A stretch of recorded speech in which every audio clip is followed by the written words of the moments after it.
हम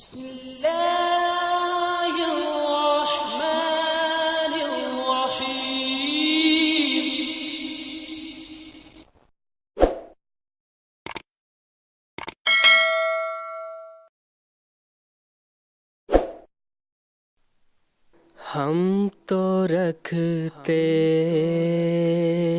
हैं मुसलमानों का दीन,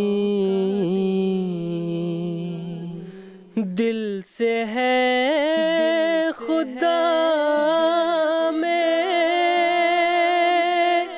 ख़त्मुल मुरसलीन, दिल से है खुदा में ख़त्मुल मुरसलीन, ख़त्मुल मुरसलीन।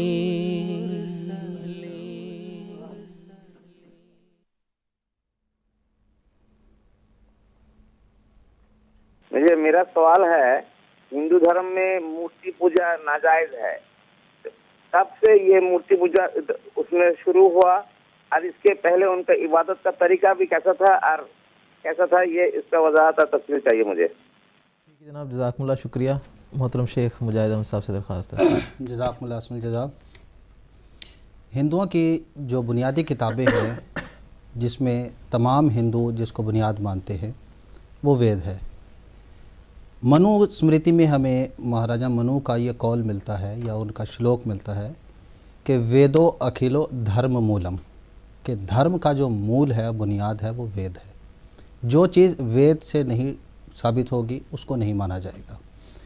जब हम वेदों का मुतालिया करते हैं तो हमें नज़र आता है कि वेदों में साफ लिखा गया कि एको ब्रह्म द्वितीय नास्ति, कि वो ब्रह्म वो एक हस्ती है, उसके साथ कोई भी और शरीक नहीं किया जा सकता।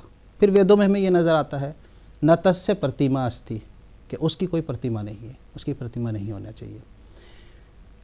इब्तिदा से जब हम इस्लामी तालीम का मुतालिया करते हैं तो यही हमें पता चलता है कि अम्बिया अलैहिस्सलाम के आने का मकसद भी यही होता है कि बंदों को तौहीद पर कायम किया जाए, बंदों का उनके रब के साथ ताल्लुक़ कायम किया जाए। जब वेदों के ऊपर एक लंबा ज़माना गुजर गया तो फिर हिंदुओं में ऐसे लोग हुए जिन्होंने वेदों की शरह लिखी, क्योंकि वेदों को लोग समझ ही नहीं रहे थे। वो किताबें ब्राह्मण ग्रंथ कहलाईं। फिर उन ब्राह्मण ग्रंथों को भी जब ये लोग नहीं समझ सके तो फिर उसके बाद और उपनिषद बने, उपनिषद भी कई बने। फिर वो भी नहीं जब समझ आने लगी तो फिर पुराण में किस्से कहानियों के रंग में अपने मज़हब को ज़िंदा रखने की कोशिश की गई। और इन पुराणों की तादाद में मुख्तलिफ़ जो अलग अलग नुस्खे हैं उसमें तहरीफ़ें हुई और लोगों ने अपने ख़यालात इसमें दाखिल किए। इसकी वजह से जब अल्लाह ताला ने चूँकि अपने बंदों के साथ ये वादा किया है कि जब भी वो तनज़्ज़ुल की तरफ जाएंगे तो वो अपने अंबिया और रसूल को भेजता है। हिंदुस्तान में हज़रत कृष्ण अलैहिस्सलाम को भेजा और दोबारा फिर उन्हें तौहीद की तरफ वापस भेजा। श्री कृष्ण की जो तालीम है वो गीता में हमें मिलती है और ये अल्लाह ताला का ख़ास फ़ज़ल है कि गीता में आज भी कुछ ना कुछ वो तालीम महफूज है। बेशक इसमें भी बहुत सारी तहरीफ़ें हो चुकी हैं, लेकिन फिर भी किसी हद तक इसमें वो तालीम मिलती है। मसलन गीता का अध्याय नंबर 10 है और श्लोक नंबर 20 है। उसमें श्री कृष्ण जी के ज़बान से अल्लाह ताला ने बयान फरमाया कि अहम आत्मा गुडाकेश सर्वभूताश्च स्थिता, अहम आदिश्च मध्यम च भूतानाम अंत एव च। यानी मैं ही वो खुदा, यानी कृष्ण बयान कर रहे हैं कि खुदा ताला ने ये बयान किया कि मैं ही सारे लोगों के दिलों में बसता हूँ, प्राणियों के हृदय में रहता हूँ, मैं ही उनका अव्वल हूँ, मैं ही आखिर हूँ और मैं ही उनका आखिर हो जाऊँगा।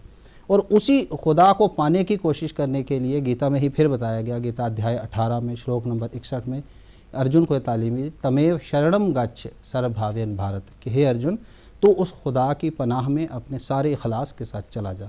तो मूर्ति पूजा का एग्जैक्ट सन बताना तो मुश्किल है कि किस सन से ये शुरू हुई। हाँ, ये ज़रूर बताया जा सकता है इब्तिदा में ये मज़हब भी तौहीद के ऊपर कायम था, इनकी किताबों में तौहीद मिल रही है, इनके अंबिया भी तौहीद की तालीम देते रहे। मरूर ज़माना से जब खुदा ताला ने, जैसा कि आपने शुरू में बताया, इन किताबों की हिफाजत छोड़ दी तो फिर लोगों ने देवी देवता और तौहीद का नज़रिया घड़ लिया और आज 33 करोड़ देवी देवताओं में ये कौम भटक रही है। इन्हें चाहिए कि वो अपनी असल किताबों की तरफ, वेदों की तरफ लौटे और उसकी असल तौहीद की तालीम को समझे। जी,